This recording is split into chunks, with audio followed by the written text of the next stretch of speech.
At iminumungkahi namin na imbestigahan ng Office of the Ombudsman ang mga sumusunod. Una, si DOJ Secretary Remulla Boying maaring managot sa violation of RA 3019, Anti-Graft and Corrupt Practices for sanctioning an invalid administrative arrest against the former president in contravention of the ruling of the Supreme Court in the 2023 case of Immigration versus Juan Wenle. Baka managot din si General Romel Francisco D. Marbil, ang Chief PNP, sa arbitrary detention, Article 124 ng Revised Penal Code. Violation of RA 3019, Anti-Graft and Corrupt Practices for inducing or persuading General Torre to perform an act in violation of laws, rules, and regulations or an offense in connection with the official duties of the latter. Grave misconduct and conduct prejudicial to the best interest of public service. SILG Secretary John Vic Remulla ay maakusahan din ng arbitrary detention. Ang ikaapat na maaring patawan din ng kaso ay si General Nicolas Torre III. Maaring managot sa arbitrary detention. 2 counts of arbitrary detention, not only against the former president, but also against former Executive Secretary Medialdea. Ikalawa, violation of RA 7439 for not allowing the former president to be visited by VP Sara, both his daughter and his named counsel, and for forcing the former president's lawyers to leave him. Also, the violation of 3019 for allowing himself to be induced or persuaded by General Marbil or SILG Remulla to perform an act in violation of law, rules, and regulations in connection with his official functions. Grave misconduct and conduct prejudicial to the best interest of public service ay maaari ring ipataw laban kay General Torre. Nagpapaungmanin ako at wala na kasing time, May 1, alam naman natin holiday na. So, palibasa, andito ako sa Senate, naglabas na rin ako ng ilang findings, ang tawag ko further findings. Subalit naglabas na ako nung nasa Cebu nung Sunday, pero super tsaka ng sound, walang marinig at hindi magkaintindihan. So ipapaliwanag ko, once again, I would like to announce that the Committee on Foreign Relations has further findings following up on the preliminary findings initially issued several weeks ago. Matapos ang tatlong hearing, tatlo na naman ang aming findings at natuklasan. Unang-una, ang pag-aresto at pagsuko kay dating Pangulong Rodrigo Duterte sa ICC ay klarong may motibong politikal. May malinaw na pattern na kung saan may malalaking kaganapang pampolitika bago ang mahahalagang pahayag at aksyon ng administrasyon kaugnay sa ICC. Makaraang magsimulang magpahayag si PRRD ng mga batikos laban sa People's Initiative o sa pagpapalit ng ating saligang batas. Sumagot ang ating Pangulo na ang Pilipinas ay isang open country at kikilos lamang ang gobyerno kung may illegal na gagawin ng ICC. Ngunit matapos dumalo si dating Pangulo sa pagdinig ng Quadcom noong 11 November 2024, sumagot ang ating Executive Secretary na maaring makipagtulungan ang mga lokal na otoridad sa Interpol kung hihingi ng tulong ang ICC. Biglang nagbago ang tunog ng gobyerno. Matapos kumambyo ang ilang pro-administration congressmen tungkol sa impeachment labang kay VP Sara dahil sa napakalaking peace rally ng INC noong Enero 13, bumalikwas ang administrasyon sa pamagitan ng pagkatha ng Oplan Tugis or Operation Pursuit sa English na rineport ng New York Times kasunod ng pahayag ng kalihim ng katarungan na bukas ang administrasyon makipag-usap na sa ICC tungkol sa ilang pamamaraan ng kooperasyon. Maliwanag ang pag-aresto kay dating Pangulo ay bahagi ng malawakang pagsisikap ng gobyerno na pabagsakin ang mga Duterte bago mag-2028 election pa. Ang unang malinaw na pagtangka upang pabagsakin ay sa pamamagitan ng PI na magsilbing panimula sa pagbabago ng probisyon ng ating konstitusyon para hadlangan makabalik sa 2028. Nang mabigo ito, nagmadali na siraan ang pangalan ng mag-ama. Noong Mayo 2024, sinimulan na ng Kongreso sa Committee ng Human Rights ang pagsisiyasat tungkol sa EJK, pinalawak noong Agosto 2024 at doon na nagmula ang pagbuo ng Quadcom. Dumating sa bansa ang mga kinatawan ng ICC noong October 2024. At sa tulong ng gobyerno, nakalap nila ang mga dokumentong kailangan para makakuha ng warrant of arrest. Samantalang nagsagawa ng sarili nitong investigasyon, ang DOJ naman hinggil sa EJK noong ika-4 ng Nobyembro sa pamamagitan ng kanilang Memo 778. Dahil nananatili pa ring banta si VP Sara kahit wala na ang tatay niya, nagsagawa naman ang Kamara ng investigasyon sa confidential funds ng OVP at sa huli na-impeach si VP.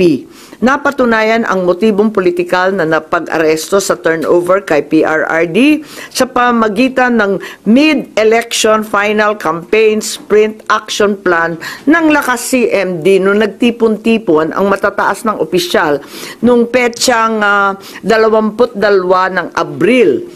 Nakaraang ilang linggo lamang, inilarawan ang mga nagawang mga Oplan Horus, isang operasyon na inilunsad noong Abril 2024 na naglalayong pabagsakin ang dalawang Duterte.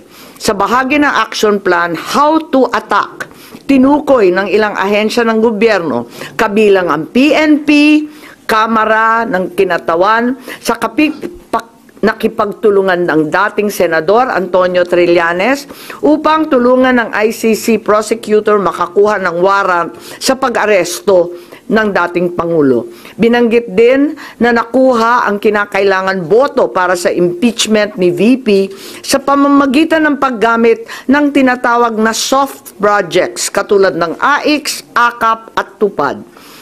Doon naman sa bahaging following strategies and moves, tinukoy na kailangan pabilisin ang impeachment ni VP Sara at makakuha ang boto sa Senado sa pamamagitan na naman ng pamimigay ng proyektong for later release or yung mahiwagang FLR bilang gantimpala sa tamang bumotong mga senador. Ikalawa, may magkakaugnay na pagtatangkang pagtakpan ang mga detalye at motibo sa likod ng pag-aresto ng dating Pangulo. May cover-up. Habang nagpapatuloy ang unang pagdinig, tumanggi si DILG Remulla na magsalita.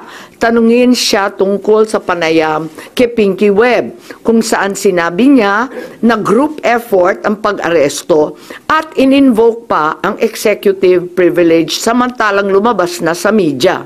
Una, tinawag niyang chismis ang pahayag. Ngunit nang mabisto, tinulungan na lamang ng kapatid at sinabing executive privilege na nga. Isa pang malakas na sandata ng administrasyon upang pigilan ng komite ang pagsisiwalat ng katotohanan ay paggamit ng tinatawag na sub-judice rule. Halimbawa, nung mahuli si General Torre na nagbibigay ng maling pahayag tungkol sa pagmamadaling ilipat si PRRD sa Hague dahil daw sa Article 125 ng Revised Penal Code, ngunit nung ipunto na yung Revised Penal Code, Article 125, ay para lamang sa warrantless arrest, bigla niyang ginamit ang sub-judice na naman.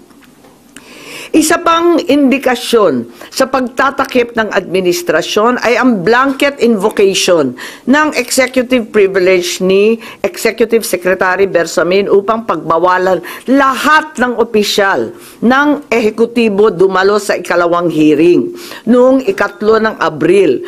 Mas lumala pa ito nang sa hindi pangkaraniwang hakbang, tumanggi ang ating Senate President pumirma ng mga sabpina nung araw na yon. Bagaman dumalo mga opisyal sa 3 pagdinig noong 10 ng Abril, ginamit pa rin ang executive privilege sa mga susunod na isapin. Kung sino-sino nag-utos ng pag-aresto, kung sino ang nag-utos ng paglipat niya sa Hague, at kung paano nakuha ang eroplano na ginamit sa paglipat.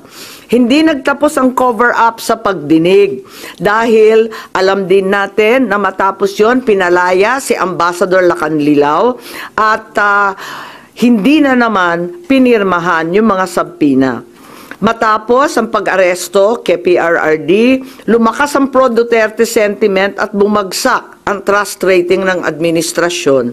Ayon sa isang mapagkakatiwalaang source, naglunsad na ngayon ang administrasyon ng isang communication plan upang ilihis ang atensyon ng publiko patungo sa mga issue ng West Philippine Sea at di umanong disinformation ng mga tinatawag na China trolls ng kanilang embassy. Kaya asahan natin na ito ang magiging balita sa mga susunod na araw.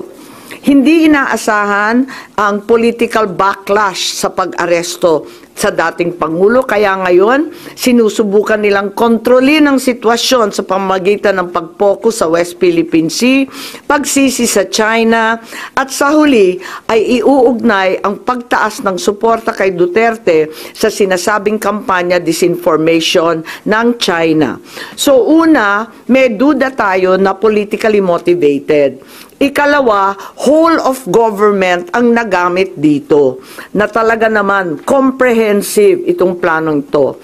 At ikatlo, ang mga posibleng managutan ng criminal and administrative charges. At iminumungkahi namin na imbestigahan ng Office of the Ombudsman ang mga sumusunod. Una, si DOJ Secretary Remulla Boying maaring managot sa violation of RA 3019, Anti-Graft and Corrupt Practices for sanctioning an invalid administrative arrest against the former president in contravention of the ruling of the Supreme Court in the 2023 case of Immigration versus Juan Wenle. Ikalawa, usurpation ng DOJ ng judicial functions. Kahit hindi sila korte, naghahatol sila na halos sila ang naging husgado. Ikatlo, grave misconduct and conduct prejudicial to the best interest of public service. Ikalawa, baka managot din si General Romel Francisco D. Marbil, ang Chief PNP, sa arbitrary detention, Article 124 ng Revised Penal Code. Violation of RA 3019, Anti-Graft and Corrupt Practices for inducing or persuading General Torre to perform an act in violation of laws, rules, and regulations or an offense in connection with the official duties of the latter. Grave misconduct and conduct prejudicial to the best interest of public service. Andito rin sa mga nakalista at ayon din sa payo ni dating Supreme Court Justice na nagpayo sa atin na malahil si SILG Secretary John Vic Remulla ay maakusahan din ng arbitrary detention katulad nung iba. Violation of 319 for inducing General Torre and Marbil to perform an act in violation of the Constitution and our laws. Ikatlo, grave misconduct and conduct prejudicial to the best interest of public service. Ang ikaapat na maaring patawan din ng kaso ay si General Nicolas Torre III. Maaring managot sa arbitrary detention. 2 counts of arbitrary detention, not only against the former president, but also against former Executive Secretary Medjaldea. Ikalawa, violation of RA 7439 for not allowing the former president to be visited by VP Sara, both his daughter and his named counsel, and for forcing the former president's lawyers to leave him. Also, the violation of 3019 for allowing himself to be induced or persuaded by General Marbil or SILG Remulla to perform an act in violation of law, rules, and regulations in connection with his official functions. Grave misconduct and conduct prejudicial to the best interest of public service ay maaari ring ipataw laban kay General Torre. Ikalima, Ambassador Marcos V. Lacanilao. Maaring managot sa usurpation of official functions, Article 177 of the Revised Penal Code, pagsisinungaling sa ibang kaso at perjury sa ilalim ng Article 183 of the Revised Penal Code, false testimony in other cases, and perjury in solemn affirmation under Article 183 of the Revised Penal Code, at conduct prejudicial to the best interest of the service. So ito ang further findings namin.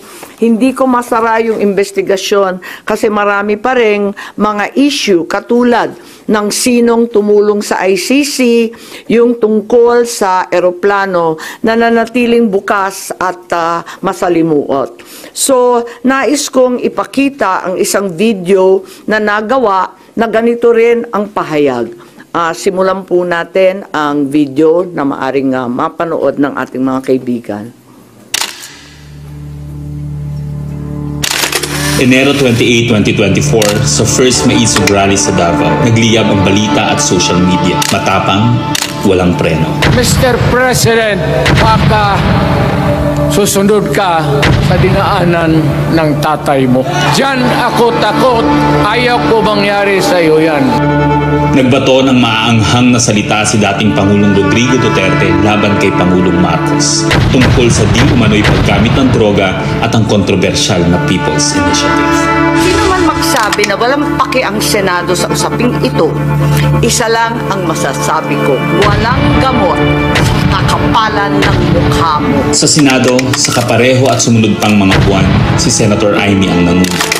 Pakialam sa PR, wala kayong pakialam sa PR, wala kayong pakialam sa PR. Siya ang unang nagtawag ng pansin.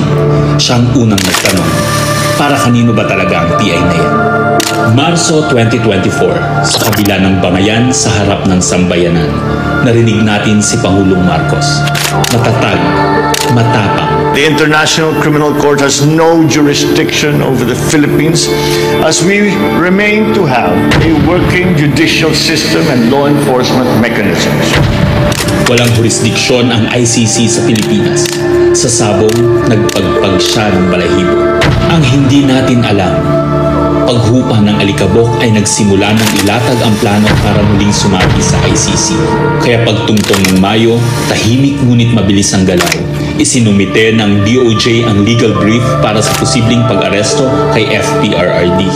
Isang pagtataksil na walang nakapansin. Hunyo, pumutok ang balita. Nagbitaw si VP Sara bilang DepEd Secretary. Tendered my resignation as the Secretary of Education effective July 19, 2024. Isang babae ng tapang ngunit walang nagawa dahil sa likod ang tama. Agosto, isinagawa ang unang Quadcom hearing laban kay FPRRD habang inuusig ng COA ang confidential funds ni VP. Ang hindi natin alam, sa gitna ng lahat ng ito, itinalaga na ni PBBM si Marcos Lacanilao bilang Special Envoy ng Transnational Crimes na siyang magsusuko kay FPRRD. At maluwag na rin pinapasok ng bansa ang mga tiga-ICC noong Oktubre. Walang bahid ng pagtutol, walang balak na ipagtanggol ang kapwa Pilipino. Nobyembre, nag-iba na ang ihip ng hangin. Matatag, matapang, walang bahid ng pag-aalinlangan. Narinig muli natin si Pangulong Marcos, ngunit iba na ang sinabi. If yun ang gugustuhin ni PRRD, hindi naman kami haharang doon sa mga ICC. Para tabunan ang galawan, pinaingay ang impeachment complaints laban kay VP Sara. The Office of the Secretary General will transmit the 2 impeachment complaints filed against Vice President Sara Duterte. Kahit pa nagkaroon ng INC rally noong Disyembre, naidiin pa rin ang impeachment sa Kongreso. Planado na rin ang pagpirma ng questionableng 2025 budget kahit bat-bat ng anomalya. Enero 25, 2025, sinimulan na ang Oplan Tugis o Operation Pursuit, ang lihim na operasyon para hulihin si Duterte. Pagsampa ng Pebrero, nag-apply ng arrest warrant ang ICC prosecutor. Isang tahimik na pag-uusig habang tayo'y pinaiikot ng mga rally at press release. Marso, muling nilinlang ang bayan. Humingi daw ng 60-day extension ang DOJ para sa EJK report noong Marso 6. Pero ang totoo, nakabinbin na ang arrest warrant mula sa ICC chamber Marso 7 hanggang 10. Ang hindi natin alam, Marso 11, 2025, sa kanyang pagbalik sa Pilipinas, hindi pa man bumababa ng eroplano si FPRRD, isinagawa na ang pag-aresto. Maingay ang paligid, magulo, pero ang dating Pangulo ay nanatiling kalmado. Isinakay siya papuntang The Hague alas 11 ng gabi. Kasama sa eroplano si Marcos Lacanilao, ang nagkanulo, ang nagsuko. Pero kanino ang sisi? Sa mga utusan o sa nag-utos? Managot ang dapat managot, nakalatag na. It's a request to the Philippine government from Interpol enforce the arrest warrant. And we have commitments to them. Ayaw nila ipagpatuloy ang pag-iimbestiga. Maliwanag na ang buong administrasyon na ito mula sa pinakataas hanggang sa galamay. Nagplano. Ikaw ho ba nagplano ng lahat ng ito? Hindi naman. It was a group effort. Secretary Chudoro was there, Secretary Anyo was there too, and the President and I. Nagsakatuparan.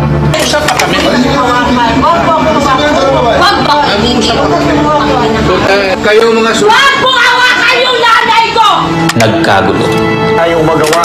Wala tayong magawa dahil mismo ang gobyerno. Nagtakpanan. Mamili ka. Kapag warrantless arrest, edi may period. Kapag may warrant, walang period. I'm being cautioned by the DOJ, ma'am, that it may be sub judice already to discuss that because of the habeas corpus pending in the Supreme Court. Ngunit lumabas ang buong katotohanan. Ganito pala ang bagong Pilipinas. Hindi man lang natin alam. Tahimik ang pagtataksil. There was no red notice and what was issued was merely a diffusion. Tahimik ang pagwasak.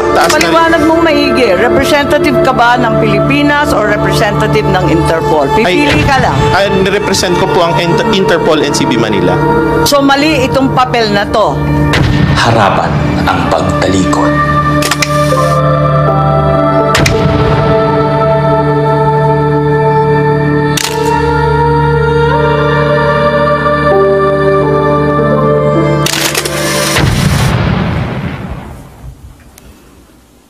Okay, so that's where we are so far.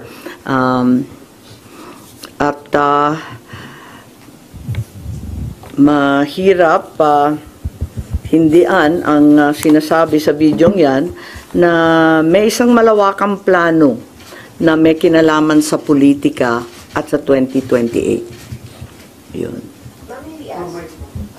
Hello. Po. Ma'am, how's your relationship with the President? Nakapag-usap na po kayo? No, I haven't seen him in ages. I'm sure he's not happy about what's happening. I'm certainly miserable about these developments.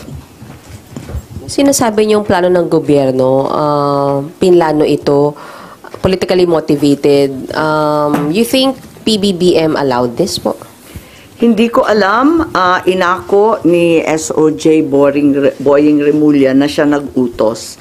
Ngayon hindi ko alam kasi sa isang banda, masasabing outer ego ang bawat membro ng kabinete. Sa ibang banda naman, kusang ginawa ni Secretary of Justice. May pinaimbestigahan kayo sa Office of the Ombudsman, so If-furnish nyo sila ng copy ng findings ninyo, ma'am? Yes, definitely. Papadala natin doon. Dahil, as we know, this is only in aid of legislation at may mga legislation na rin kaming naiisip hinggil sa mga usaping ito. Kailangan i-forward na namin sa iba't ibang korte. Ma'am, itong findings ninyo, official na to, so no more hearings? Hindi ko pa alam. Ang tawag ko nga further findings because I'm not certain that we can close this. There are also allegations that, first of all, several weeks ago, a draft was mooted involving a warrant of arrest of 5 police officers, including Senator Ronald Bato de la Rosa. Of late, there has been a rumor, once again, that the Vice President will in fact be issued by the ICC a warrant immediately. So, alam natin na si VP Sara ay nandun sa listahan. Pero alam ko na nasa ibaba siya, no? Doon sa mga pinangalanan. Ngunit, ilang araw nakalipas, may mga report na siya na ang uunahin. Sorry, where did you get this information, ma'am? Nasusunod si VP Sara na arestuhin? Uso naman ang chismis ngayon. Chismis rin po. Meaning, no credible source, ma'am? Not yet. A few incredible sources, but nevertheless, we have to pay heed. And let me make it clear, I will oppose that warrant with everything I have. Foremost, the administration has said time and time again through the President himself that the ICC has no jurisdiction in the Philippines. Therefore, any warrant of arrest by the ICC cannot be enforced in this country for lack of jurisdiction. It is nothing, that warrant from the ICC, but a mere scrap of paper. Walang bale yun. In addition, there's no basis for the Philippine government to cooperate with the Interpol in enforcing an ICC warrant. The mere fact that a void warrant is transmitted through Interpol does not make it less void, does not make it valid.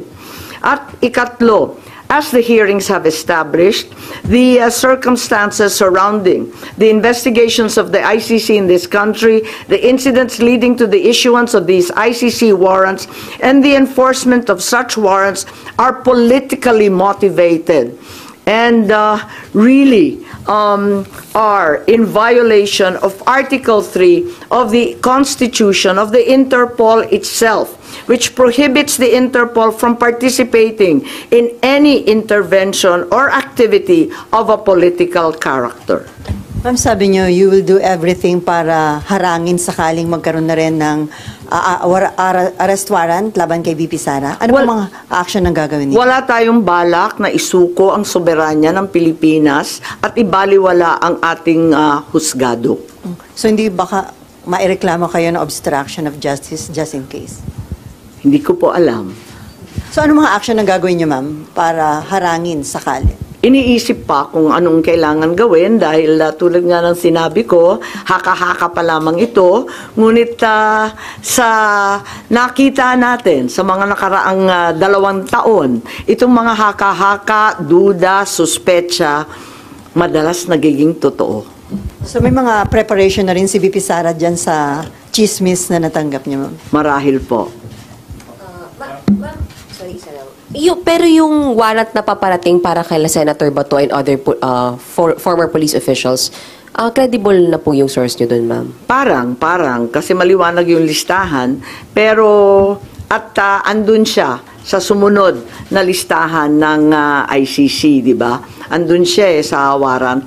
Kaya't inaakala namin na yun na ang susunod. Pero hanggang ngayon, wala naman inilalabas at nagbago ang ihip ng hangin at ang balita ay si VP Sara.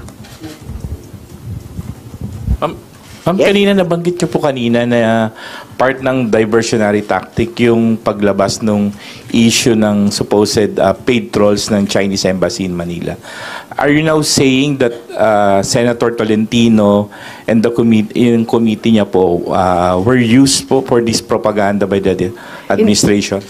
Ay hindi ko naman gawain bumatikos ng kapwa senador, pero ang alam ko may utos talaga sa admin media, na i-divert at mag-squid tactics ng bonggang-bongga, i-divert sa iba't ibang balita, tulad ng mga sagupaan, yung fake news nga na tinake over na, yung kung ano-anong mga isla at islet, tapos yung balita ng 20 pesos rice, sinabay-sabay para ilayo sa tunay na problema.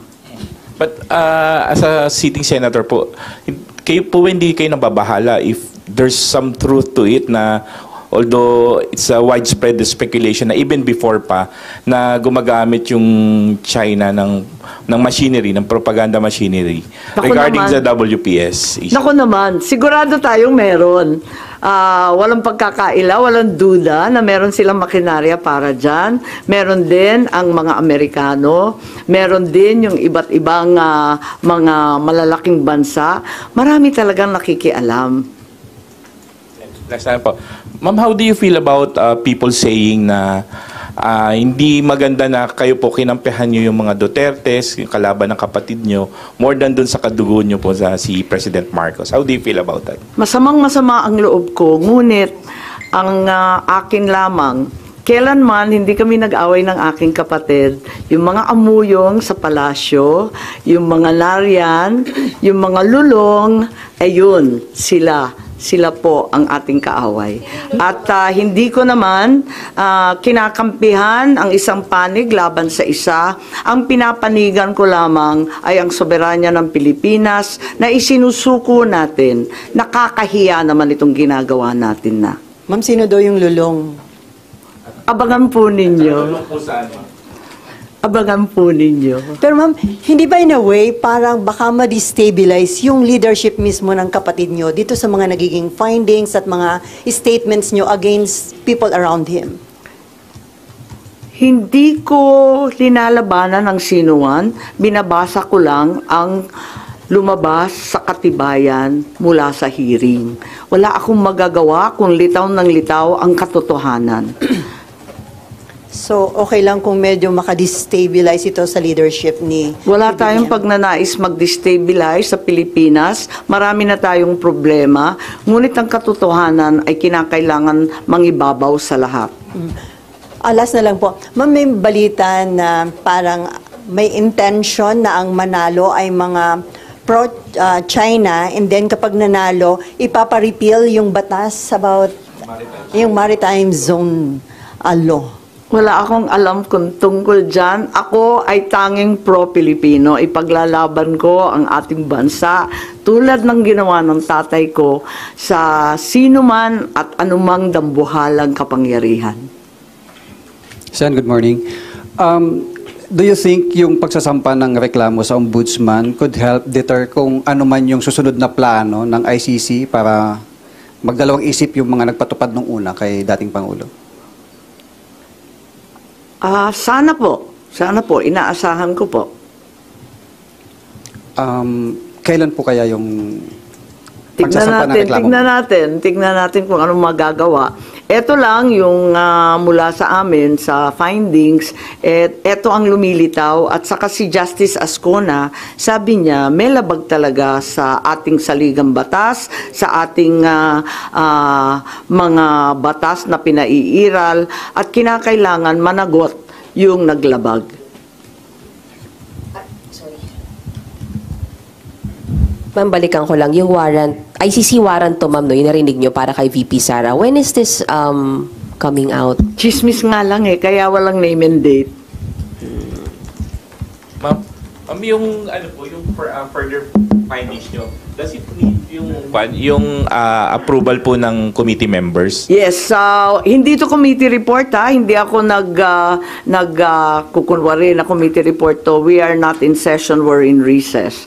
So, wala pa talagang committee report na masasabi. Kaya lang, sa daming nagtatanong, sa marami na nagsubaybay sa oras-oras na hearing, pakiramdam ko, obligado ako magsaad ng findings along the way. Kasi nga hindi matapos-tapos at hinahadlangan ng todo-todo.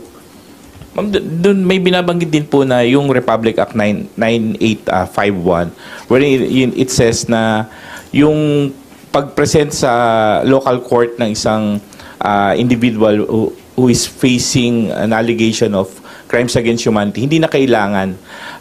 The government, although the term used was may surrender yung individual na yun, do you think it's enough dun sa nangyari kay former President? Sa bagay na yan, sa palagay ko, ang Senado kasama ng Kongreso maaring magbago ng batas at liwanagan yung Article 17 nung 9851 kasi hindi maliwanag doon, parang natanggal sa proseso ng pagpipinal. Nakita ko yun, maliwanag yung surrender, maliwanag yung alin yung extradition. Maliwanag na yung surrender ay para sa dayuhan lamang. Pero doon sa final version mukhang na-edit, kaya maari natin tignan yan dahil ang purpose ng investigation sa Senado ay talagang in aid of legislation. Isa na yon na kinakailangan tignan. Isa pa yung extradition law na inakda ng tatay ko. Ang tagal-tagal na nun. Marahil kinakailangan tignan na rin natin yan dahil hindi na pakay sa mga problema ngayon yung ibang provision doon. Since it's not yet amended yung binanggit niyo po na Section 17, that's still existing. Hindi po ba enough to justify what happened during yung March 11 arrest? Kapag hindi maliwanag ang isang bagay, binabalikan yung debate sa Senado, yung transcript at saka yung contextual analysis ng mga pahayag ng ipinasa, rinipaso yan. At maliwanag dun sa original na talagang yung surrender ay para sa dayuhan lamang.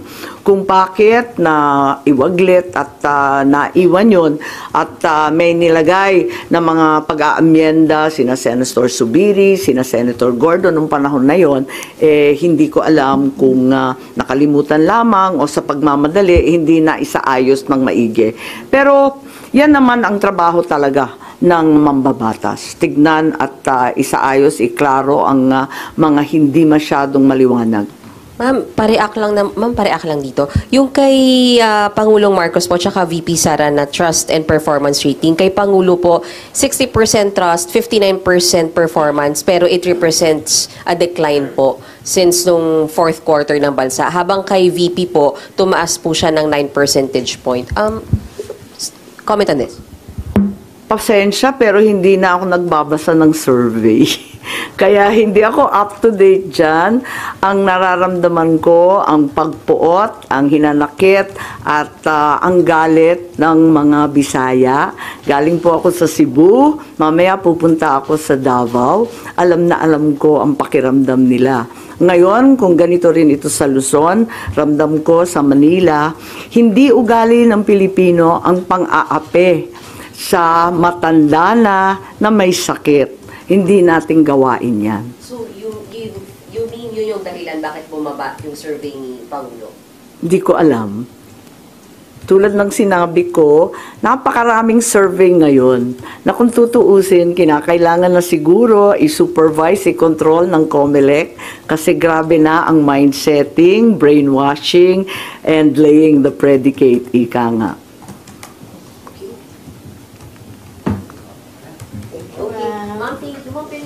Thank you so much. I have a longer report of 26 pages. I think it's available. We also have USBs of the Tagalog statement, as well as the graphic version of the